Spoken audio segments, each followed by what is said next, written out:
Hello, ഇന്ന് നമുക്ക് വളരെ സിമ്പിളായിട്ട് ഒരു ബീഫ് കറി തയ്യാറാക്കി നോക്കിയാലോ. അപ്പോൾ അതിനായിട്ട് ഞാനിവിടെ 1 കിലോ ബീഫ് എടുത്തിട്ടുണ്ട്. അതിലേക്ക് ആവശ്യത്തിന് ഉപ്പും മഞ്ഞൾപ്പൊടിയും ചേർത്ത് കൈകൊണ്ട് നന്നായിട്ടൊന്ന് മിക്സാക്കി വെക്കാം. ഈ മിക്സ് ചെയ്ത് വെച്ച ബീഫിനെ ഒന്ന് വേവിക്കാനായിട്ട് നമുക്കൊരു കുക്കറിലേക്ക് കുറച്ച് വെളിച്ചെണ്ണ ആഡ് ചെയ്ത് കൊടുക്കാം. അതിലേക്ക് ഇഞ്ചി വെളുത്തുള്ളി പേസ്റ്റ് കൂടെ ചേർത്ത് നന്നായിട്ടൊന്ന് മിക്സാക്കി എടുക്കാം. ഇഞ്ചി വെളുത്തുള്ളിയുടെ പച്ചമണം മാറുമ്പോഴേക്കും അതിലേക്ക് ഒരു 4 സവോളയും കുറച്ച് കൊച്ചുള്ളിയും ചെറുതായിട്ട് കട്ട് ചെയ്ത് ആഡ് ചെയ്ത് കൊടുക്കാം. ഉള്ളി ഒന്ന് ജസ്റ്റ് വഴണ്ട് വരുമ്പോഴേക്കും അതിലേക്ക് ഒരു 3 പച്ചമുളക് നീളത്തിൽ കട്ട് ചെയ്ത് ആഡ് ചെയ്ത് കൊടുക്കാം.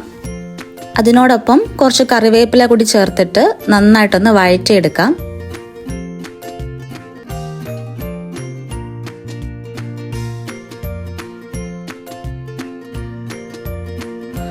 ഉള്ളി വഴലാൻ ആവശ്യമായിട്ടുള്ള ഉപ്പ് കൂടി ചേർത്ത് കൊടുത്ത് നന്നായിട്ടൊന്ന് മിക്സ് ആക്കി എടുക്കാം.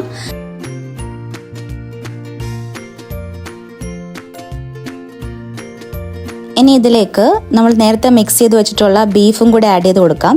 ചെറിയ കഷ്ണങ്ങളാക്കി മുറിച്ച് മഞ്ഞൾപ്പൊടിയൊക്കെ ചേർത്ത ബീഫിനെ നമുക്ക് ഇതിലേക്ക് ആഡ് ചെയ്ത് കൊടുത്ത് നന്നായിട്ടൊന്ന് മിക്സ് ആക്കി എടുക്കാം. സവോളയും ബീഫും ഒക്കെ അത്യാവശ്യം നന്നായിട്ട് മിക്സ് ആയി കഴിഞ്ഞാൽ ഇതിലേക്ക് 1/2 കപ്പ് ഓഫ് വാട്ടർ കൂടി ആഡ് ചെയ്ത് കൊടുക്കാം. വെള്ളം കൂടി ചേർത്തിട്ട് കുക്കർ അടച്ച് ഒരു 8 വിസിൽ വരെ നമുക്ക് വെയിറ്റ് ചെയ്യാം. നെക്സ്റ്റ് ബീഫിലേക്കുള്ള ഗ്രേവിക്കായിട്ട് ഒരു പാത്രത്തിലേക്ക് കുറച്ച് വെളിച്ചെണ്ണ ആഡ് ചെയ്ത് കൊടുക്കാം. എണ്ണ ഒന്ന് ചൂടായിട്ട് വരുമ്പോഴേക്കും അതിലേക്ക് 1 കപ്പ് ചെറിയ ഉള്ളി ചേർത്ത് കൊടുക്കാം. ഓൾറെഡി ബീഫ് വേവിക്കാൻ നേരം നമ്മൾ കൊച്ചുള്ളിയും സവോളയൊക്കെ ആഡ് ചെയ്തതാണ്. അതുകൊണ്ട് വളരെ കുറച്ച് കൊച്ചുള്ളി മാത്രം ആഡ് ചെയ്ത് കൊടുത്താൽ മതി.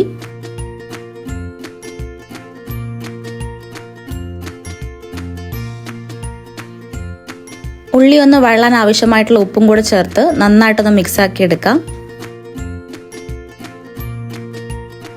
ശേഷം ഇതിലേക്ക് ആവശ്യമായിട്ടുള്ള പൊടികൾ ചേർത്ത് കൊടുക്കാം. അതിനായിട്ട് 2 ടേബിൾ സ്പൂൺ മല്ലിപ്പൊടി, 2 ടേബിൾ സ്പൂൺ മുളക് പൊടി, 1 ടേബിൾ സ്പൂൺ കുരുമുളക് പൊടി, 1 ടേബിൾ സ്പൂൺ ഗരം മസാല ചേർത്തിട്ട് നന്നായിട്ടൊന്ന് മിക്സ് ആക്കി എടുക്കാം.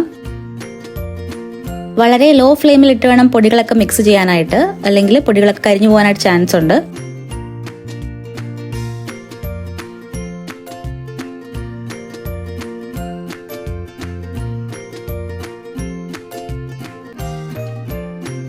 പൊടികളൊക്കെ ഒന്ന് മിക്സ് ആയിട്ട് വന്നാൽ നമുക്ക് നേരത്തെ കുക്ക് ചെയ്ത് വെച്ച ബീഫ് ഇതിലേക്ക് ആഡ് ചെയ്ത് കൊടുക്കാം.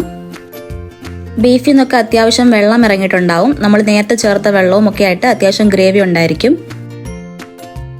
ഹൈ ഫ്ലെയിമിലിട്ട് ഈ വെള്ളമൊക്കെ നമുക്ക് ജസ്റ്റ് ഒന്ന് വറ്റിച്ചെടുക്കാം, ഒന്ന് കുറുക്കിയെടുക്കാം.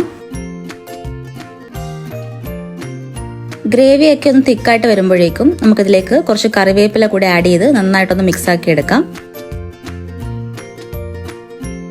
നല്ല ചൂട് പൊറോട്ടയുടെ കൂടെയും കപ്പയുടെ കൂടെയൊക്കെ അടിപൊളി കോമ്പിനേഷനാണ്. അപ്പോൾ തീർച്ചയായിട്ടും തയ്യാറാക്കി നോക്കുക. If you like this video, do like, share and subscribe. For more videos, follow the wooden spoon. Thank U.